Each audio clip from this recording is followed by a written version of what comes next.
Mic check 1 2 1 2. Mic check 1 2 1 2.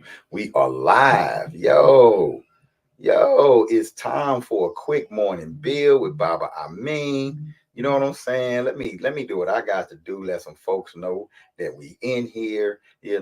It's been a minute. You know what I'm saying? It's been a minute. I'm excited. I'm energized to be on this morning.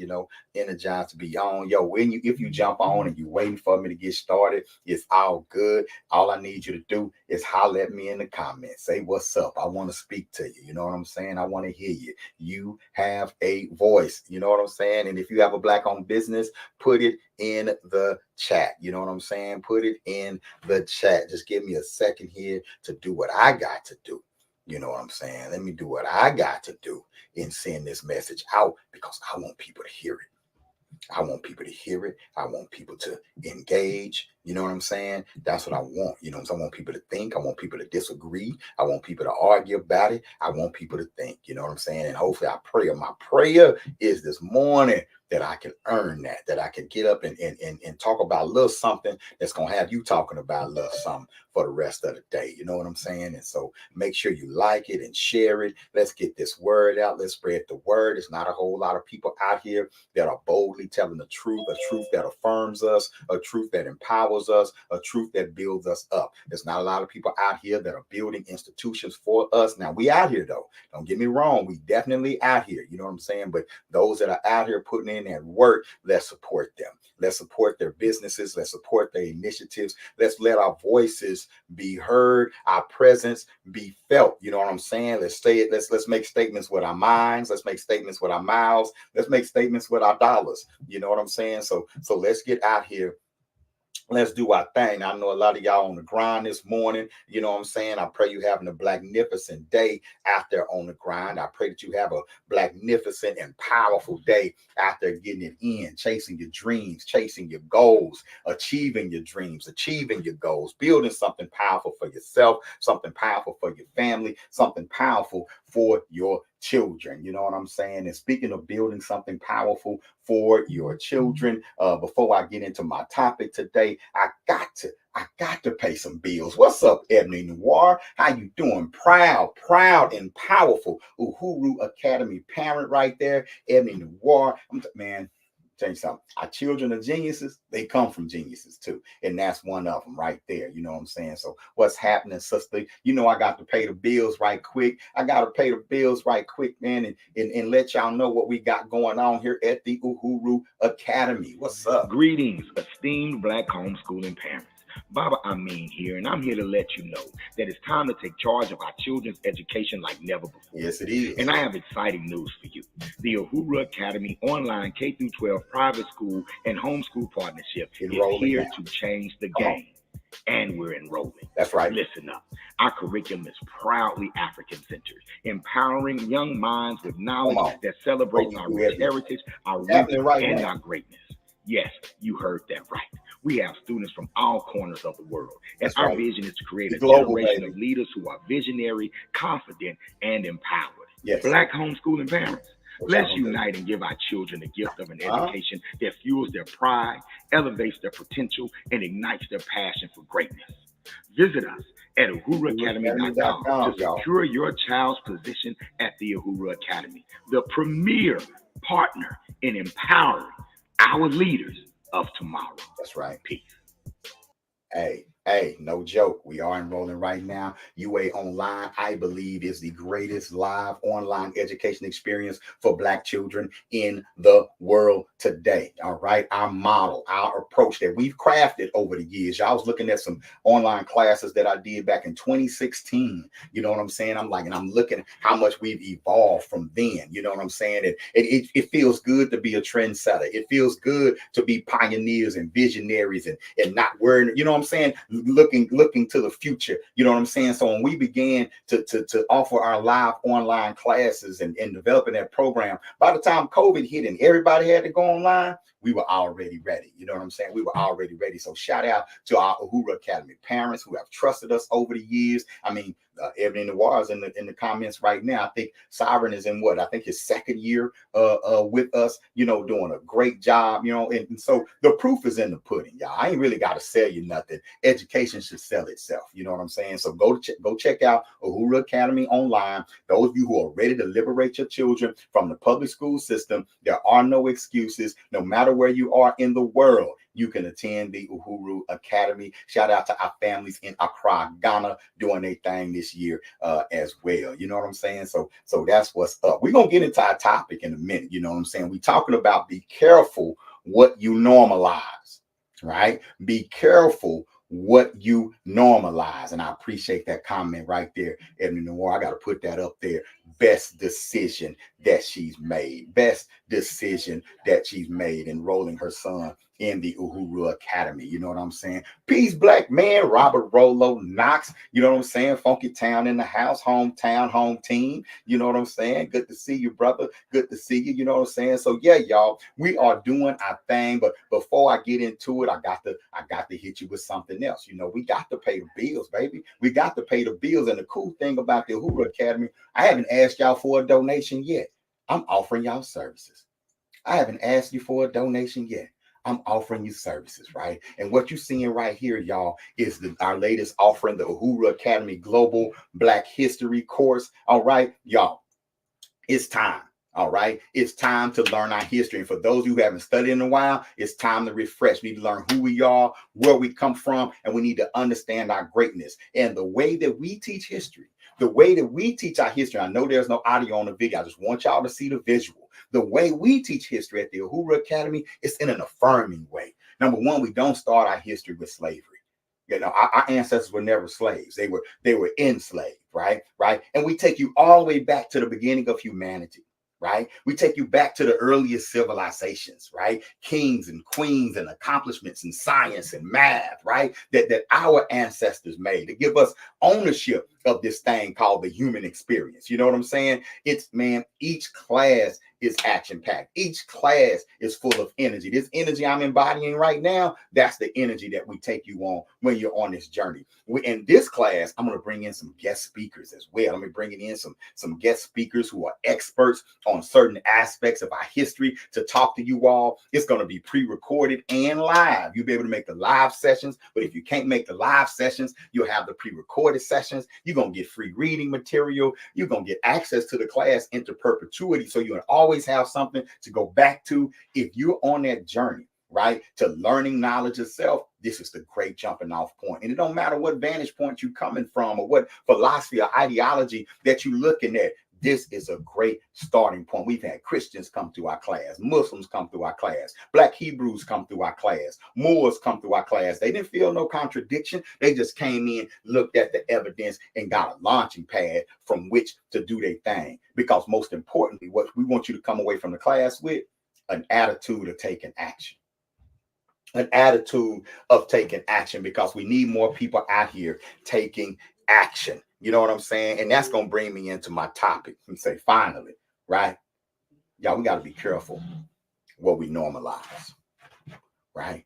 We have to be careful about the behaviors that we decide to make normal and then take ownership of and call it Black culture and say we doing it for the culture.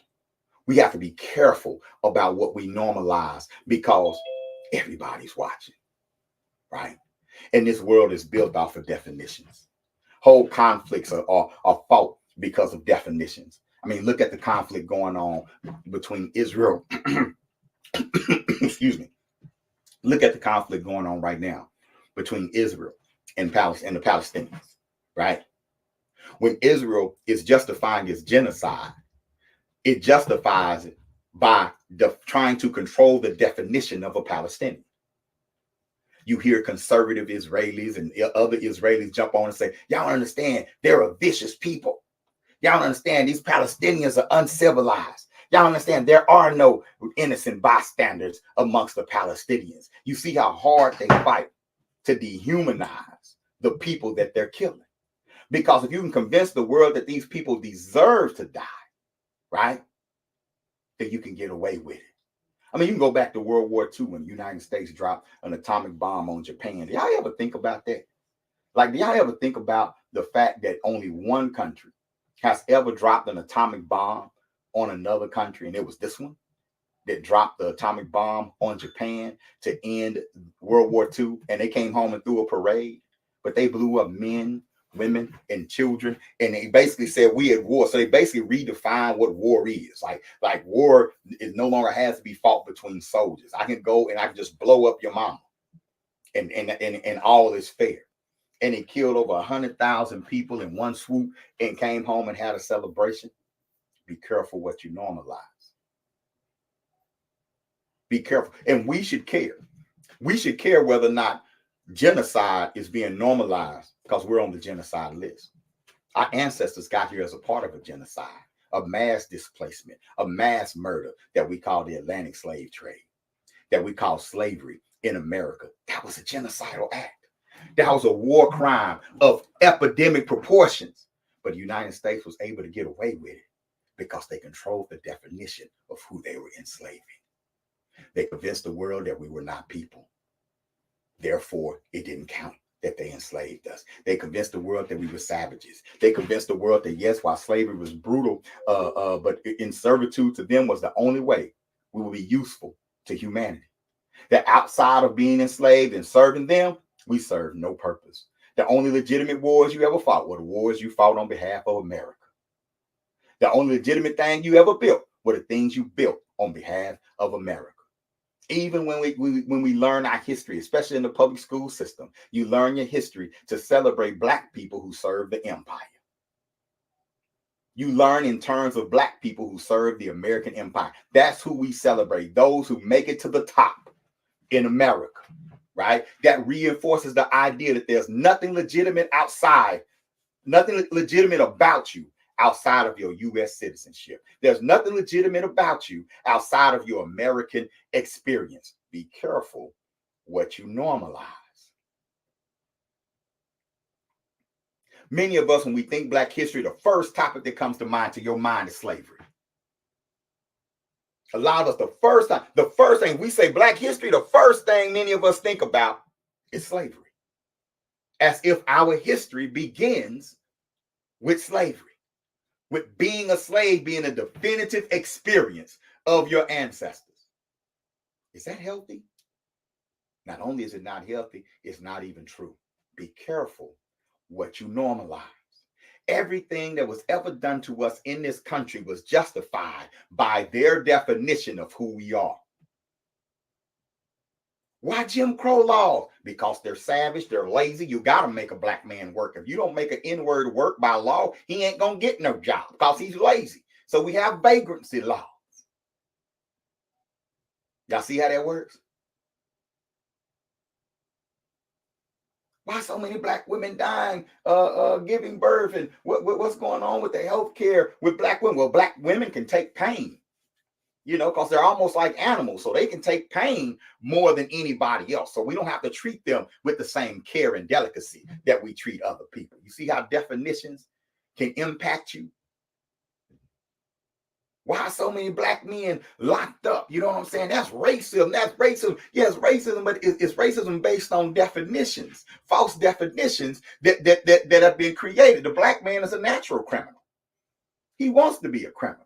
He's naturally inclined to crime. He would rather steal than work. That's the definition.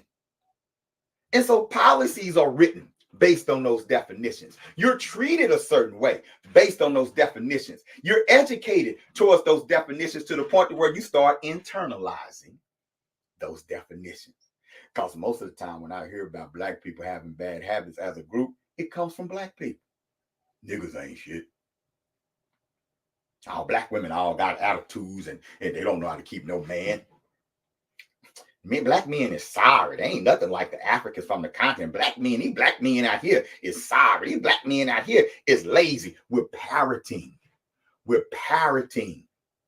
the definitions that we've been taught. Now, are there lazy Black men out there? Hell yeah. Absolutely. But is that the majority? Are there hardworking Black men out there? Absolutely. Why we won't define ourselves by those of us who are working hard? Why don't we define ourselves by those of us who are great fathers? So I said, yeah, you don't think about black women. They end up in fatherless homes, black children. Most black women are single mothers. We just start saying that. But every single mother don't mean uninvolved father. But we're quick. We're predisposed to accepting these negative definitions, right? Because of what's been taught to us. We're perpetrating it. It's on the inside. It's internal. So we're expressing it outwardly. I mean, the most prejudiced, the most anti-black language I hear comes from black people. And then we live in this contradiction, because then when something happens, when Trayvon Martin is killed or Mike Brown is killed or some police brutality go on, we jump out there and we stand up and we say Black Lives Matter, and we fight, and it's hard because it's like this contradiction, because I don't like us on the inside, but I feel like I gotta fight for us on the outside. And a lot of our movements don't last because we don't have the internal fortitude to keep it going. We are still predisposed and trained to get away from each other. We're trained to get away from each other. Like we was raised to grow up and get out of the neighborhood, to get away from black people, try to stand out as a special black person, as a black person who can be civilized. I'm not one of the savages. So hire me, Bill Gates. Hire me, Google. Hire me, Walmart. Hire me, train company and all that. Hire me because I'm civilized. Oh, I have an education. Oh, I have a degree. So hire me and pay me so I can move away from these colored people and stand out. And see, when you have that as a goal, when black people get attacked, I got away from them. I got away from them. I don't need, that's a day problem. They just attacking them because they poor and black. They're attacking them because they don't have no education. Then they turn around and attack you with your middle class ass. Then they turn around and pass you up for a promotion with your middle class ass. Then they turn around and fire you unjustly with your middle class ass. They pull your son over and beat the hell out of him with your middle class ass. And you sit up and you realize, hold up. They attacking me because I'm black, but I have a degree. You still black. I make over $150,000 a year. You still black. I speak just like you. I dress just like you. I blend in perfectly. You still black. And you got because you don't understand what that means. You got because instead of embracing who you are and redefining who you are, you try to switch it up. You try to assimilate. You try to integrate. You try to hide. You thought you can accomplish your way out of your blackness. It don't work like that. You're going to have to redefine your blackness and take ownership of your blackness. That's the only way. Then we down there in the hood and we protest and we wonder why ain't nobody care. Why ain't nobody come out? When the TV cameras and stuff was here, everybody was out here screaming, no justice, no peace. They was all doing it, but now that the cameras are gone, everybody else is gone. We was pro-black for 10 days after Trayvon. That's what they say. We got a 10-day memory. After about 10 days, the excitement over fighting for ourselves, it dies down. Then the enemy knows this. If we just wait them out for about 10 days, give them 2 strong weeks, 10 business days, they'll go back home.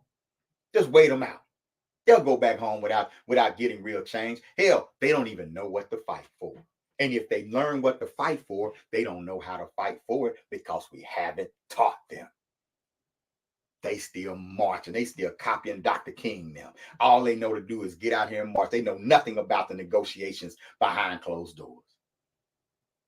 They know nothing about prevention. They don't know nothing about being at the school board meetings. They don't know nothing about being at the city council meetings. They don't know how to form a citizens coalition, a unified front politically and take over their towns locally. Man, they could even be the majority population in their town and not run it.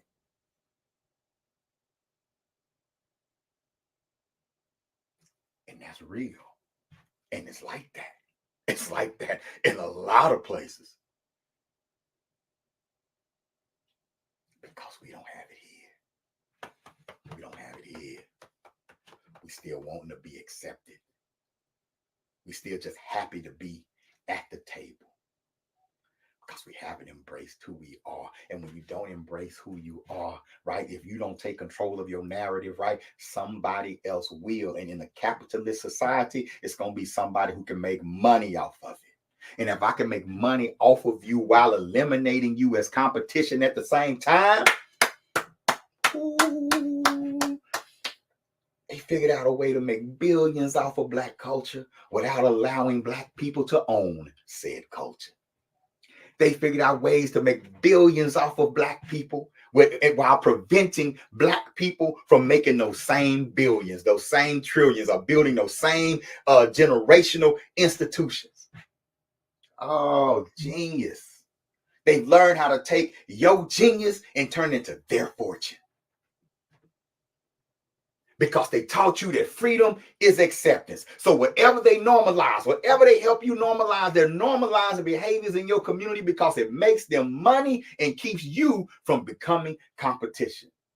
Meg Thee Stallion is going to make a lot of white people a lot of money, but she'll never be their competition. She ain't been educated to be that. She's been educated to exploit herself and call it freedom. P. Diddy, whoo, in the game, wasn't you, P. Diddy? You was in the game, $1 billion brother, in the game, partnering with these white folks, but as soon as you fell out with them, next thing you know, they done open up the file on your ass, haven't they? Because while you were partnering with them, you also became them. Culturally, you became them. Culturally, you grabbed their misogyny. Culturally, you grabbed their attitudes towards women. Culturally, you grabbed a lot of those behaviors. A lot of them parties, you did it with them, didn't they? They probably turned you out. They probably turned you out. So they knew exactly what to do to destroy you. Because they taught you the behavior that's going to lead to your self-destruction. Uh-oh. Because you ain't got that protection no more. But if culturally, if you could embrace yourself and take that business genius and build an empire while being an upstanding, just brother, what can they do with you then? We need to learn. Be careful what you normalize. See, y'all, misogyny is normalized in this society. Taking advantage of a woman, tricking a woman, manipulating a woman into sex. That's normal. That was normal behavior for a long time. At one time, it was normalized that if you can take it, take it. Oh, yeah. Be careful what you normalize, especially in a capitalistic, racist society. People start talking about kill yourself. These boys need to die. These people need to die. Y'all better be careful. Be careful echoing that sentiment. See, our ancestors understood. Our ancestors understood. Well, whatever America was doing outside the house, the people out there, they knew. They knew we was one decision away from that happening to us. They knew that they had to work and organize every day. Be out here in these streets and talking and building every day to keep these crackers at bay, to keep these people at bay, to keep these institutions at bay. Constantly under the gun. Constantly in a hostage situation here in the United States. You get a chance, go watch this documentary. I wish it was on Quayle.tv. Let me plug Quayle.tv, a Black-owned streaming service that's out there. It has a lot of great documentaries, independent films, global films, short films. Check out Quayle.tv. All right. Now, there's a great documentary on Amazon called Silver Dollar Road. And it's all about how the state and local government and white corporate America conspire to steal land from Black families. It points out the fact that Black people, since the end of slavery, we've lost 90% of our land. Lost 90% of our land.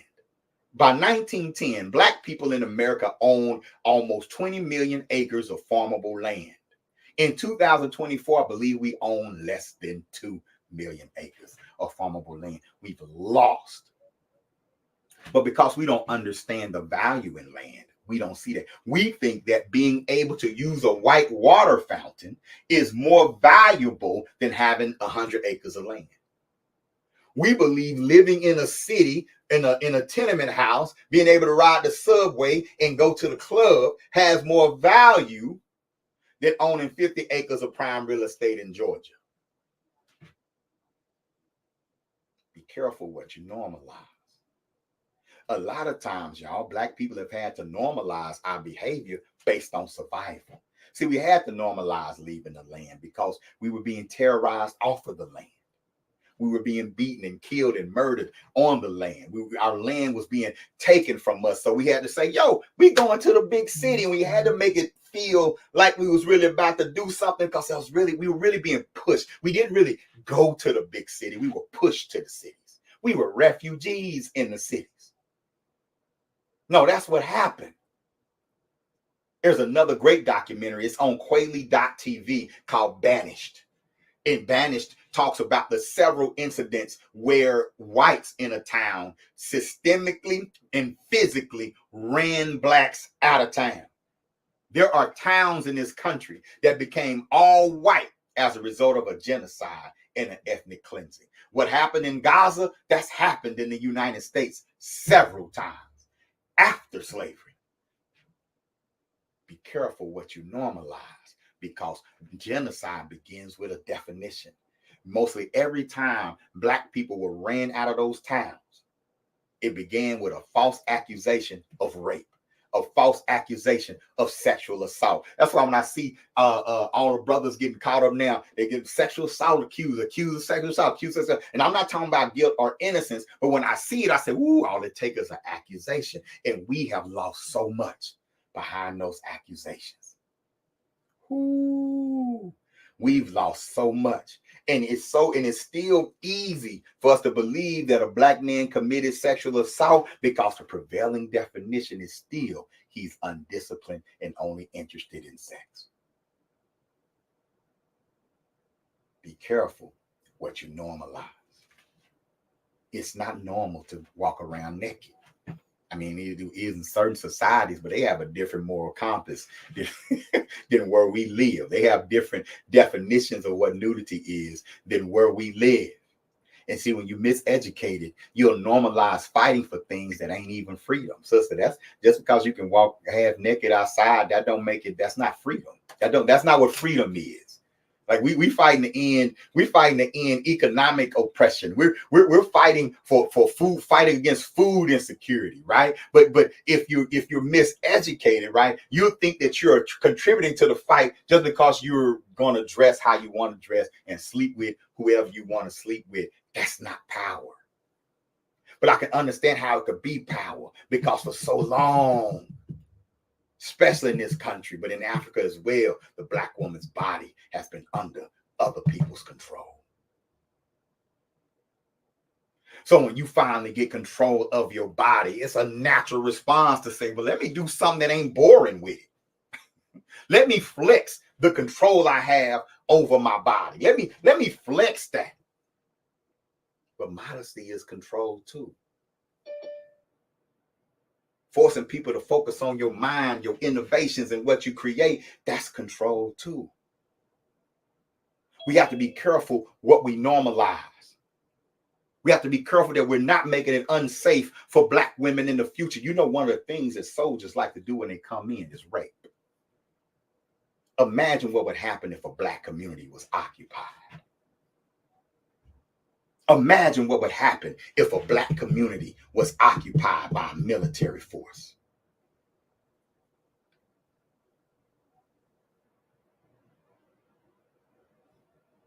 They're going to assume you want it.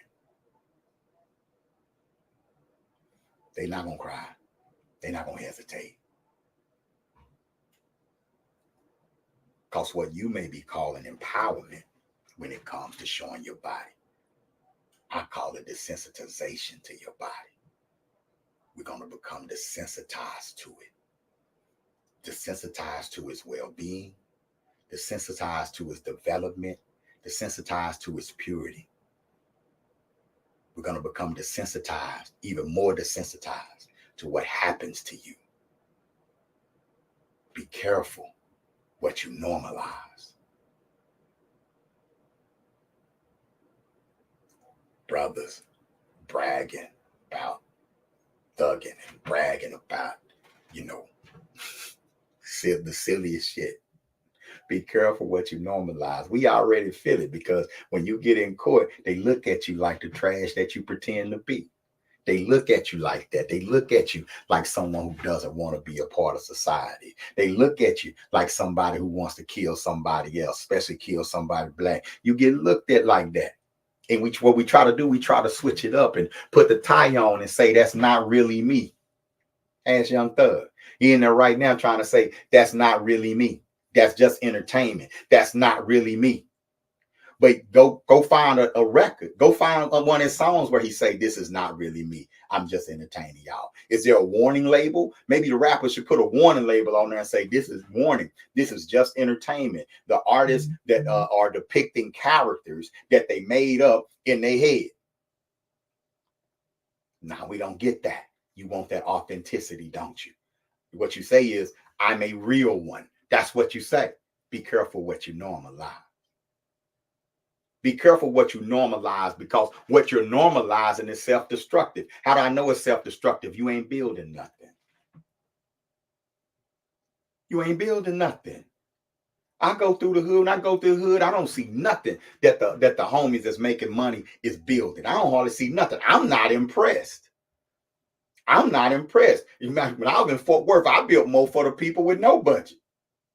I built more institutions for the people with no budget than cats I knew that had all kind of money was building for the people, but they didn't have the heart and they didn't have the education. Don't matter how much money you have if you don't know who you are, if you don't control the definition. Because the thug is trying to get out the hood too. The thug trying to get away from black folks too. He just can't, because black folks is market. He can't be 30 miles away from where his money getting made, because the brothers that's selling for him gonna steal from him. So you stuck there. So you mad and happy at the same time. You mappy. Because you can't leave, but you can't stay. So in your defense mechanism, you're gonna embrace this be for life, man. ETG for life, man. ETG, but you don't invest in nothing in your neighborhood. You ain't running the politics. You ain't doing none of that. Be careful what you normalize. Now you start normalizing beef. You start normalizing killing and getting killed. When you normalize killing, you're normalizing getting killed. Maybe that's the part you need to understand. That if you're normalizing killing others, you're normalizing getting killed, because killing go both ways.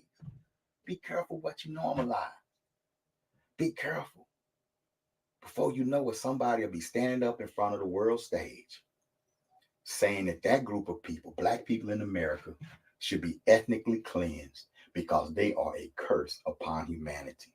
They're not contributing anything. Their offspring won't contribute anything. Americans say, we tried. We've tried to civilize them, but they've embraced all types of lifestyles that many of your countries would not accept. If you let black people come where you are, they're going to bring alternative lifestyles with them. They're going to bring drug habits with them. They're going to bring laziness with them. Imagine if we was trying to get away from America and America didn't want us to leave. Imagine the type of evidence America could produce to let another country know you don't want them there.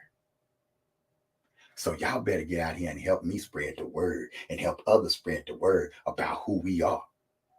Y'all better stop echoing and parroting every negative thing white folks say or everything they say on the news. Stop talking about the children that are messing up all the time and talk about the majority of children who are doing their best. The majority of children who are doing great things. Y'all better have it on your mouth. You better have it on your lips. Talk about it. You better show. Let's use this social media. Let's use any platform we have to show our greatness to the world. Because the other side is putting a file together on you. And if we got to move around or we need help, like the Palestinians, like, why ain't nobody come over and fighting for us? You know why ain't nobody fighting for the Palestinians and everybody just trying to negotiate? Because Israel's done a great job of defining what a Palestinian is. And people are crying, but they ain't crying hard enough to bleed. If you're going to survive in this world, you better make a definition about yourself and control that definition that's so strong that people will fight for you. They'll not just cry for you, they'll bleed for you. And most importantly, you'll bleed for yourself.